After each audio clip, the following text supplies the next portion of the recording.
Get a gift. You're just as special as anyone else in this family. You just healed my hand with an arepa con queso. Encanto left us with a lot to think about, and one big question is whether we'll get a sequel. Another hot topic is the ending. Does Mirabel actually have power now? And let's not forget the theory that Dolores was secretly the villain of Encanto. We've got answers to some of these burning questions, or maybe just more questions. Let's dive into what we know about Encanto 2. Despite an overwhelmingly positive reception for Encanto, the prospects for Encanto 2 are uncertain.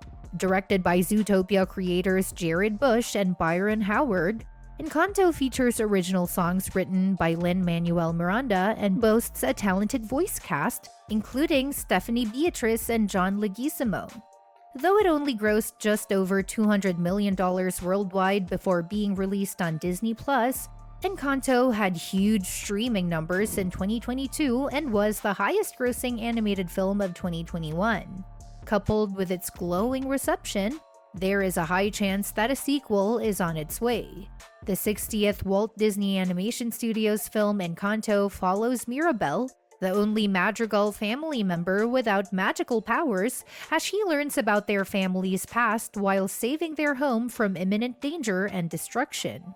Encanto opened to rave reviews, with critics praising its enchanting yet heartwarming incorporation of magical realism. By moving away from traditional storytelling conventions and focusing on cultivating interpersonal relationships, Encanto deeply resonated with viewers. The latest Encanto 2 news comes from the star of the original.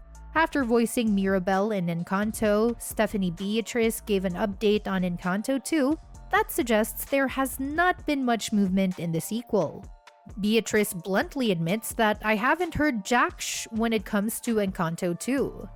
She goes on to suggest that the busy schedule of directors Jared Bush and Byron Howard could be the reason for the delay, suggesting that things might progress when they are finished with other projects. Beatriz goes on to say that she would happily return for the long-awaited sequel and reveals that there is still a lot of fan interest in Encanto 2. She says, "I go to the parks a lot, and whenever people recognize me, they ask about that too. So I know fans of the film are really eager to know if it's going to get a sequel." Beatriz also thinks the saga of the Madrigal family can continue, adding, "I think there's a ton of story to be told."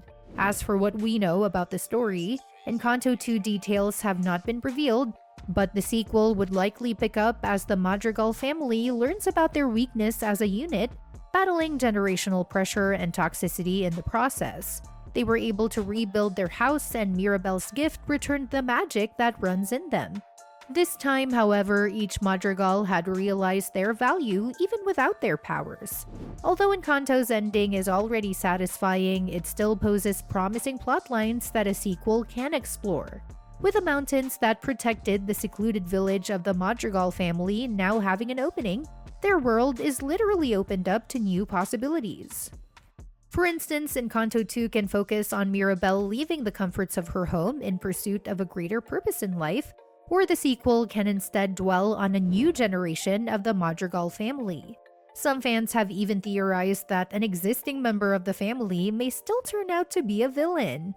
There are questions about whether there is a darker road for Encanto's Dolores in the future. Maybe the sequel can have a time jump and the significant crisis reunites the remaining family members. Encanto 2's plot has endless possibilities, but whatever story Disney decides to tell must be on par with or even exceed the original. Disney's Encanto, which tells the story of the magical Madrigals, doesn't have a traditional bad guy, but one theory speculates that Dolores was the secret villain. Mirabel Madrigal is the only Madrigal family member in Encanto who doesn't get a magical gift, straining her relationship with Abuela Alma. However, when the family's magical house begins to crack, Mirabel's lack of powers drives her to figure out the solution and make her family proud. Though Mirabel doesn't have a gift, the rest of her family has various powers. Mirabel's perfect sister Isabella can create flowers and plants which delight the village. Even Mirabel's mysterious Uncle Bruno has the gift of predicting the future. But Bruno's visions are mostly bad, causing many problems for the family. However, he's not the antagonist of the story. Instead, Mirabel's cousin, Dolores, with her superhuman hearing and knowledge of all the town gossip, is speculated to be the actual villain. One theory states Dolores could be the film's secret antagonist. According to the fan theory via Reddit, Dolores wants her family to lose their powers. After all, the gift of super hearing isn't necessarily as helpful as increased strength or instant plant life. Like Mirabel, Dolores is also overlooked by her family. Dolores loves Mariano, but he's betrothed to Isabella and overlooks Dolores when her perfect cousin is around.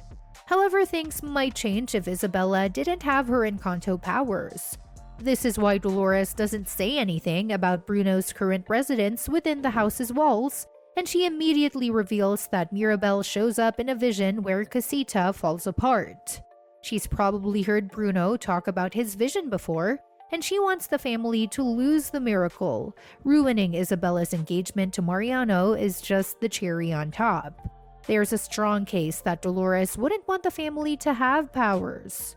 Her brother Camilo constantly shapeshifts to pull pranks, and her mother creates storms whenever she gets emotional.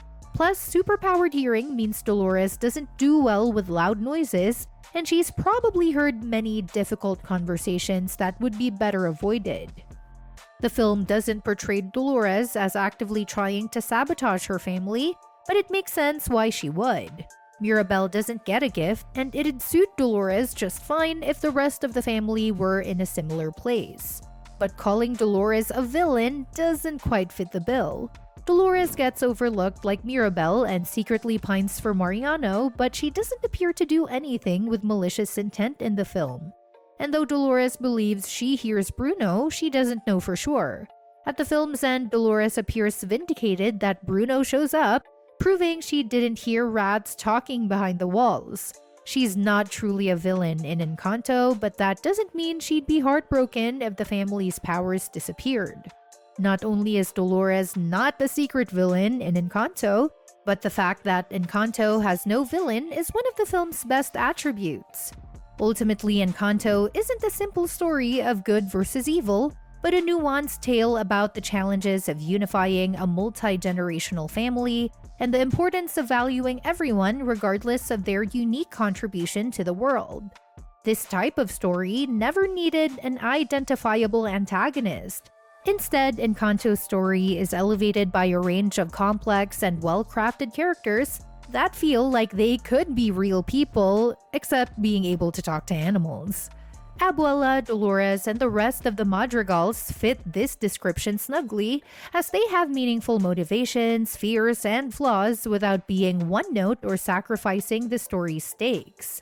Encanto offers a heartwarming and relevant message for all ages, and by not having a true villain, it's a stronger representation of real relationship dynamics that's effective, deceptively layered, and relatable.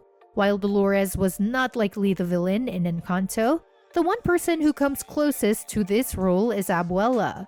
As the prelude to the movie showed, she lost everything when she found her new home, and she swore to remain strong and not lose anything else.